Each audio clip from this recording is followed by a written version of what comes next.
আসসালামু আলাইকুম, শুভ দুপুর সবাইকে। আপনি যখন ভালো একটা পর্যায়ে থাকবেন বা ভালো একটা পরিস্থিতি থাকবেন, তখন সবাই আপনার সাথে যোগাযোগ করার ট্রাই করবে, আপনার সাথে সম্পর্ক রাখবে।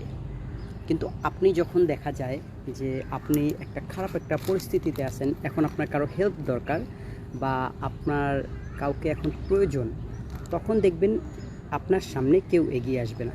বর্তমান সমাজের সিচুয়েশন হচ্ছে এটাই।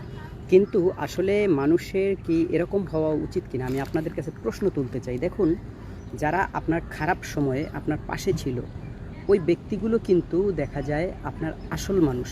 সে হোক কিংবা আপনার আপনজন কিংবা বাহিরের কেউ, কিন্তু যারা আপনার খারাপ সময় পাশে ছিল না, আপনি তাদেরকে কিভাবে আপনার আপনজন ভাবেন? এটা কখনোই সম্ভব না। তাহলে কারা আপনার আপনজন আপনি আশা করি বুঝতে পারছেন। কিন্তু মনে রাখবেন, যারা আপনার দুঃসময়ে আপনার পাশে ছিল না, তারা আপনার কখনোই আপন ছিল না। এটাই বাস্তব, আর এটাই মেনে নিতে হবে।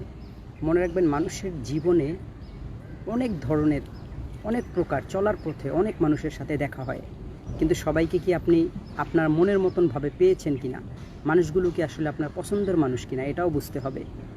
তাই অবশ্যই যারা আপনার খারাপ সময় পাশে ছিল, তাদের পাশেই আপনি থাকেন। যারা আপনার সুসময় আপনার কাছে আসছে, তাদের থেকে আপনি দূরে সরে যান।